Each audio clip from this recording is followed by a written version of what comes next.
How to handle your wealth. Bagaimana menghandle berkat atau kekayaan yang Tuhan berikan kepada kita. Jadi pertama-tama kita harus tahu bahwa pandangan kita, cara kita memandang tentang keuangan, tentang uang, tentang money itu sangat penting. Itu bukan hanya hal yang biasa-biasa saja, tetapi sangat penting.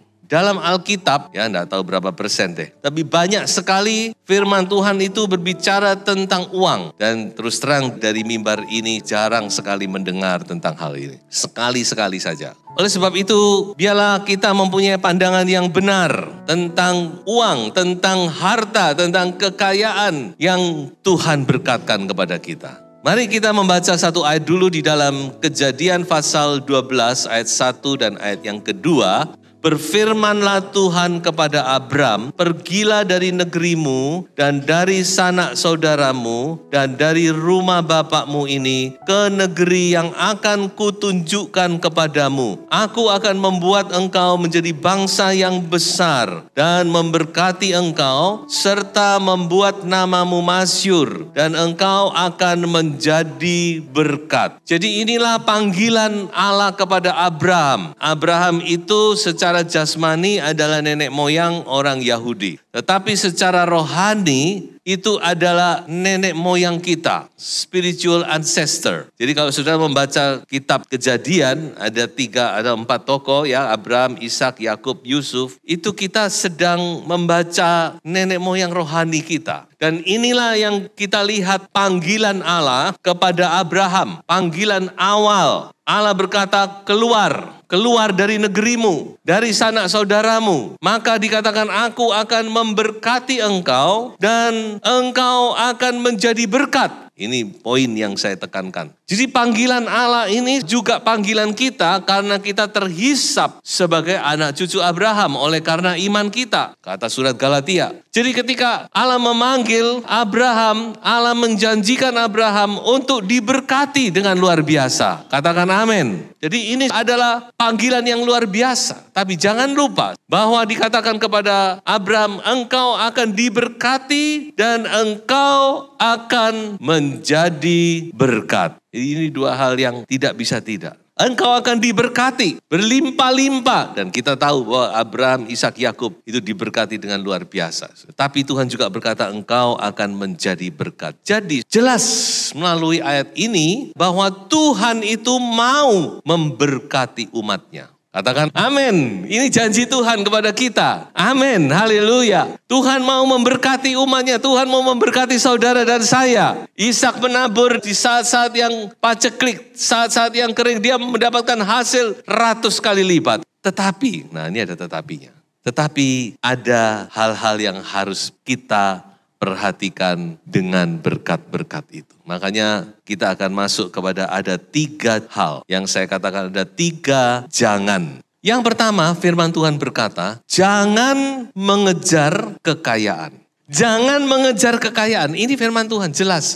Kita bekerja itu adalah satu bentuk tanggung jawab kita, pengabdian kita. Tetapi bukan untuk menjadi kaya. Jangan sampai ini menjadi tujuan kita. Jangan mengejar kekayaan. Coba saya bacakan di dalam Amsal 23, 4-5. Dikatakan jangan bersusah payah untuk menjadi kaya. Bekerja rajin itu harus. Karena Tuhan tidak boleh malas. Tetapi bukan untuk mengejar kekayaan. Jangan bersusah payah untuk menjadi kaya. Tinggalkan niatmu ini. Tinggalkan itu. Konsep itu ditinggalkan. Kalau engkau mengamat-amatinya, lenyaplah ia. Karena tiba-tiba ia bersayap lalu terbang ke angkasa seperti Raja Wali.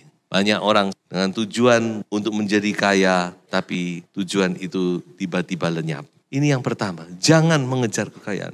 Mengapa? Karena orang yang mengejar kekayaan itu tidak akan pernah puas. Dan kekayaan itu tidak bisa memuaskan manusia. Coba saudara perhatikan, orang mengejar kekayaan, kalau saya punya ini saya akan berbahagia. Ketika dia sudah mencapai, dia tidak akan bahagia. Saya ingin ini, saya akan bahagia. Dia mencapai ini, tidak akan bahagia. Dan seterusnya. Jadi ini harus kita hilangkan. Karena orang yang mengejar kekayaan tidak akan pernah puas. Firman Tuhan jelas, siapa mencintai uang tidak akan puas dengan uang. Uang tidak bisa memuaskan. Dan yang lebih berbahaya, dikatakan bahwa kekayaan itu seringkali membawa manusia jatuh dalam berbagai-bagai masalah dan persoalan. Jadi saudara, ini menjadi satu peringatan kepada kita ya. Mereka yang ingin kaya terjatuh dalam pencobaan, ke dalam jerat, ke dalam berbagai-bagai nafsu yang hampa dan yang mencelakakan, yang menenggelamkan manusia ke dalam keruntuhan dan kebinasaan. Karena akar segala kejahatan ialah cinta uang, sebab oleh memburu uanglah beberapa orang telah menyimpang dari iman dan menyiksa dirinya dengan berbagai-bagai duka. Saya senang kalau kita semua diberkati, sidang jemaat diberkati. Wah, itu satu penghiburan ya bagi seorang gembala melihat anak-anaknya diberkati. Tapi ingat, jangan itu menjadi tujuan kita yang utama, bukan itu. Yang kedua, jangan mengandalkan kekayaan. 1 Timotius 6 ayat 17, peringatkanlah kepada orang-orang kaya di dunia ini agar mereka jangan tinggi hati dan jangan berharap pada sesuatu yang tak tentu seperti kekayaan, melainkan pada Allah yang dalam kekayaannya memberikan kepada kita segala sesuatu untuk dinikmati. Salah satu, saya katakan bahaya atau warning atau apa, bagi kekayaan adalah membuat kita tidak lagi bersandar kepada Tuhan. Ini yang harus kita waspadai. Puji Tuhan, kita diberkati dengan luar biasa, puji Tuhan. Tapi kita harus hati-hati. Di sini ada peringatan jangan tinggi hati. Dan kita lalu mengandalkan apa yang kita miliki. Karena itu adalah sesuatu yang tidak bisa diandalkan. Saya sudah melihat banyak orang-orang yang kaya, belum sampai satu generasi sudah berguguran. Jadi firman Tuhan ini ya dan amin. So itu kita mau berhati-hati. Jangan sampai hati kita lalu kita mengandalkan apa yang kita miliki itu. Tapi biarlah hati kita tetap mengandalkan Tuhan. Amin. Dan yang ketiga, ini agak susah, agak sulit. Tetapi saya harus sampaikan karena ini firman Tuhan. Terus terang saya juga belum bisa melakukan ini. Dan ini menjadi satu sasaran bagi kita semua. Firman Tuhan berkata, jangan mengumpulkan kekayaan. Nah, siapa di sini yang tidak mengumpulkan kekayaan? Saya juga jujur, di kantong saya nggak ada banyak duit, tapi ATM ada, saudara. ATM itu kan bukti kalau ada uang di bank, bukan? Tapi firman Tuhan berkata, jangan kamu mengumpulkan harta di bumi. Di bumi ngengat dan karat merusakkannya, dan pencuri membongkar serta mencurinya. Tetapi kumpulkanlah bagimu harta di sorga. Di sorga ngengat dan karat tidak merusakkannya, dan pencuri tidak membongkar serta mencurinya. Karena di mana hartamu berada, di situ juga hatimu berada. Ya, ini firman Tuhan. Firman Tuhan tidak boleh dikurangi, tidak boleh juga dilebihi. Ya, saya sampaikan apa adanya. Memang tidak mudah. Karena firman Tuhan kata jangan mengumpulkan kekayaan. Karena dikatakan di bumi ini tidak ada yang bisa kita andalkan. Mengapa kok firman Tuhan berkata jangan mengumpulkan kekayaan? Mengapa? Saya beri satu alasan yang paling hakiki, yaitu karena semua yang ada di bumi ini satu kali akan gugur. Semua sistem perbankan, sistem ekonomi, semua akan berjatuhan. Tidak usah nanti, tidak usah sekian waktu lagi. Sekarang ini sudah terjadi. Dan firman Tuhan juga sudah menubuatkan bahwa satu saat semua sistem di dunia ini akan gugur, ambruk semua. Ya, sekarang banyak sistem perekonomian. Ya, saya tidak usah sebutkan satu persatu. Semua akan gugur, jatuh, termasuk mata-mata uang semua gugur. Itu nubuat firman Tuhan dan pasti terjadi. Nah, kalau kita sekarang berpikir secara logis, buat apa uang kita di bank sebenarnya? Kalau nggak dipakai, buat apa numpuk uang di bank? Itu cuma dilihat tok, cuma terima laporan tok. Nah, kalau kita mau berpikir secara logis dan lugas, Karena itu firman Tuhan. Makanya firman Tuhan itu berkata jangan kumpulkan. Karena apa yang kita kumpulkan itu kalau tidak kita pakai. Satu kali kita cuma melihat dari jauh. Tidak bisa menikmati. Tidak bisa untuk nolong orang. Ya itulah firman Tuhan. Makanya ya ini sasaran kita. Ya kalau saudara, waduh saya belum bisa melakukan sama. Saya juga belum bisa melakukan. Tapi saya rindu untuk bisa melakukan. Karena saya tahu kebenaran firman. Jadi 3 jangan ini hendaknya menjadi catatan dalam hidup kita dengan kekayaan. Makanya saya beri kesimpulan begini. Kekayaan itu adalah untuk dinikmati, bukan untuk ditimbun. Saudara jangan ngomong, waduh bagaimana orang tidak menyimpan kekayaan nanti kalau ada kebutuhan gimana. Bukan itu saudara. Saya bicara global ya. Tolong saudara mengerti, ini adalah bicara global. Silakan, karena saya tahu kita juga butuh punya pegangan, simpenan dan sebagainya ya. Untuk anak sekolah dan itu tuh logis sekali. Wajar, tapi firman Tuhan tetap firman Tuhan. Firman Tuhan berkata, jangan ditimbun-timbun, dipakai, dinikmati. Nah itulah sekarang saya mau sampaikan topik yang berikutnya adalah bagaimana menikmatinya. Bagaimana menikmati kekayaan. Nah ini kita harus tahu. Tuhan berkati kita, tapi kita nggak tahu cara menikmati, maka semuanya akan kadaluarsa. Jadi bagaimana kita menikmati kekayaan? Yang pertama, kekayaan itu harus bisa dinikmati oleh Tuhan.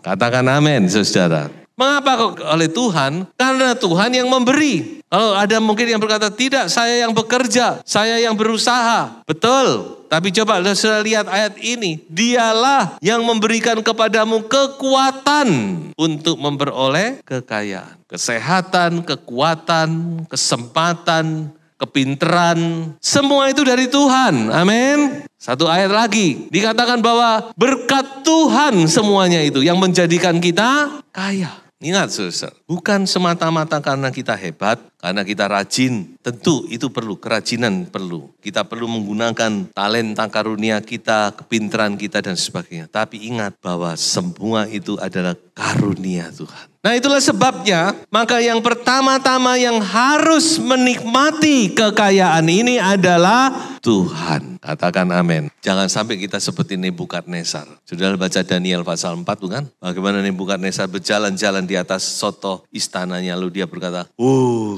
aku the greatest king. Raja yang terbesar. Nih lihat negaraku, kotaku. Dan Tuhan tampar dia kehilangan ingatan selama 7 tahun. Jadi kayak binatang. Jadi kita sungguh harus sadar ya bahwa pertama-tama yang harus menikmati kekayaan kita adalah Tuhan sendiri. Dan kalau sudah bertanya, bagaimana caranya Tuhan bisa menikmati kekayaan kita ya ini? Gunakan kekayaan ini untuk memperluas, memperlebar kerajaan Allah. Pakai kekayaan itu untuk kerajaan Allah. Pekerjaan Tuhan, misi dan sebagainya. Silahkan saudara, yang Tuhan gerakkan.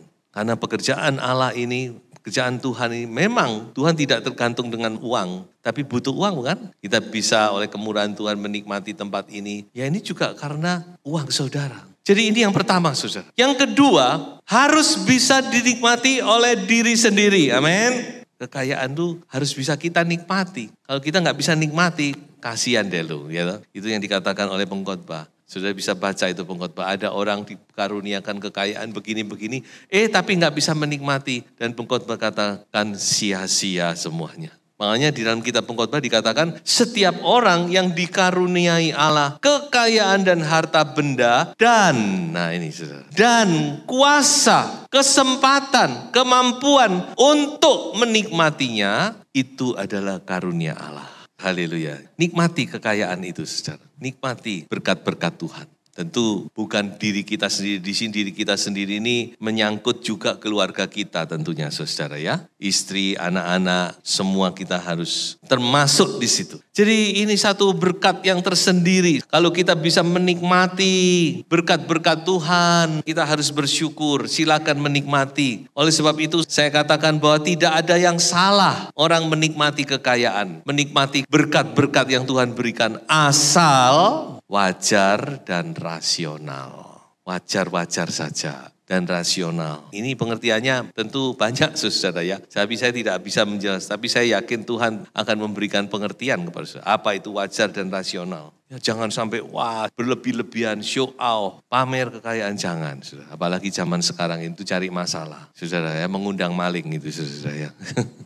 Itu kan Amsal, betul. Amsal coba dibaca. Orang yang mempermewah pintu rumahnya, ada toh orang yang gak bijak. Maksudnya apa itu? Ya itu tadi, pamer kekayaan, biasa-biasa saja. Mari kita juga bersyukur kalau Tuhan berikan kesempatan untuk kita menikmati berkat-berkat-Nya. Tapi jangan lupa ada yang ketiga, yaitu harus juga bisa dinikmati oleh orang lain. Gampang diingatnya bukan? Pertama, Tuhan yang harus bisa menikmati kekayaan kita. Kedua, tentu diri kita. Kita bersyukur bisa menikmati kekayaan yang Tuhan berikan. Tapi jangan lupa yang ketiga, kekayaan kita harus juga bisa dinikmati oleh orang lain. Mungkin saudara bertanya atau saudara protes, loh Pak kok Bapak ngomong gitu? Yang kerja saya, yang berupaya saya, kok orang lain yang menikmati? Coba kita lihat beberapa hal ini. Yang pertama, nah ingat panggilan kita.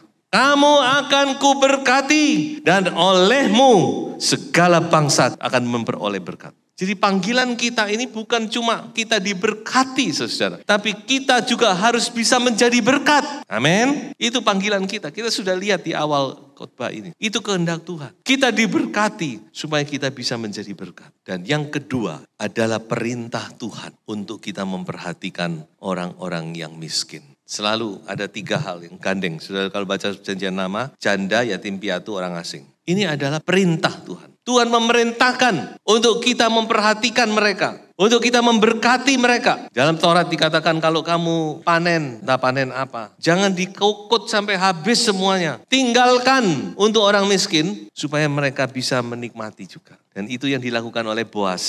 Dan Boas diberkati dengan seorang Rut. Kalau kamu panen buah-buahan, entah anggur, entah apa. Sudah sekali, sudah. Jangan dihabisin semua. Pokoknya goyang-goyang. Biar buahnya jatuh semua habis wes. Ini gak gitu gak lego. Sungguh saya bukan ngomong berlebih. Coba saudara baca itu. Artinya apa saudara? Kita juga harus membagi berkat untuk orang-orang yang membutuhkan. Amin. Siapa orang yang membutuhkan? Saudara-saudara kita seiman di sekitar kita. Dan setelah itu baru orang-orang yang di luar kita tentunya. Karena itu urutannya berbuat baik kepada saudara-saudara iman dan kepada semua orang. Jadi Tuhan itu firman-Nya luar biasa. Sebelum saya akhiri khotbah saya, ini buku cerita anak sebenarnya.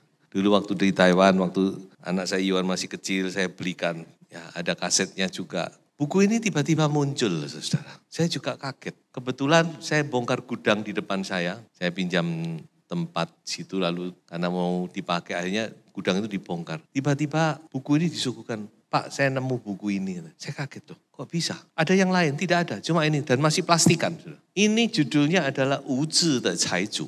Artinya apa? Orang kaya yang bodoh. Nah, sudah tahu ceritanya. Lukas pasal 12.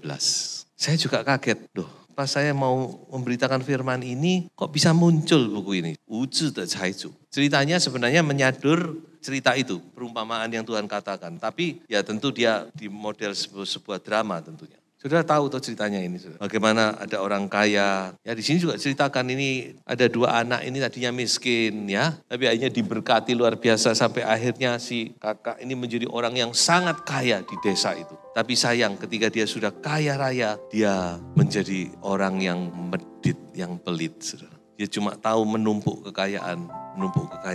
Sampai satu saat akhirnya malaikat Tuhan datang berkata, malam ini juga nyawamu akan diambil. Wah dia nangis-nangis. Oh Tuhan jangan, aku masih muda Tuhan. Ini ceritanya saudara ya. Oh Tuhan jangan, aku masih muda. Tapi katakan malaikat Tuhan tidak bisa. Kalau waktunya sudah sampai, akhirnya ya itulah seperti yang dikatakan tadi. Dan kembali kepada apa yang ditulis dalam Alkitab, saudara, saya bacakan. Tetapi firman Allah kepadanya, hai engkau orang bodoh, pada malam ini juga jiwamu akan diambil daripadamu. Dan apa yang telah kau sediakan, untuk siapakah itu nanti? Demikianlah jadinya dengan orang yang mengumpulkan harta bagi dirinya sendiri, jikalau ia tidak kaya di hadapan Allah. Jadi tidak apa-apa kita kaya secara jasmani, tapi juga kita kaya secara rohani. Amin. Haleluya. Haleluya. Suatu selamat menikmati berkat-berkat Tuhan, tetapi jangan lupa akan pekerjaan Tuhan dan sesama yang membutuhkan. Haleluya.